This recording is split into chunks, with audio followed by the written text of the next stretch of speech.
Ambika. I look after an organization which is a brand activation agency. Our relationship, we're a B2B company, business to business. But our business is of talking for brands on behalf of brands direct to consumers. So we were in the middle of a lot of spaces over here. Talking about co-creation, I think a lot of very eminent speakers spoke a lot about co-creation and what is inclusive engagement. It's user-generated content. It's brand engagement, engaging consumers with your brand and product. It's social now, which is the buzzword, social media, social interaction, social marketing. It's very, very interactive. It's positive word of mouth, and as Alok said, positive word of net. It's just not all of this.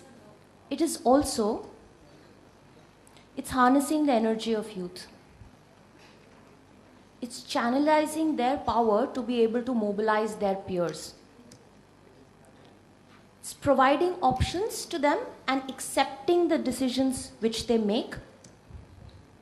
It's listening.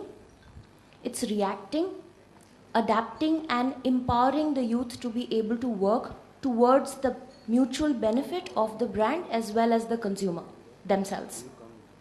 And of course, it's about making it worth their while, which is most important. So what does it take to make the consumer a marketeer for your brand? We've heard a lot about brand ambassadors, but that's not what I'm talking about over here. Not brand ambassadors, but marketeers. Because in the world where I come from, and in the real world, brand ambassadors don't have any targets. Only marketeers do. I'm going to explain this with an example so that we're able to discuss this particular evolution of youth marketing in a better method. This is a case study for Microsoft India, not a brand which is very well known for its interaction with the youth. Very simple. Task, the product which we were talking about, is a free product. It is Windows Live Mail, including Hotmail, Cool Hotmail, MSN.com, @live.com, all of these products which created a whole amount of confusion. All of this is one product, which is Live Mail.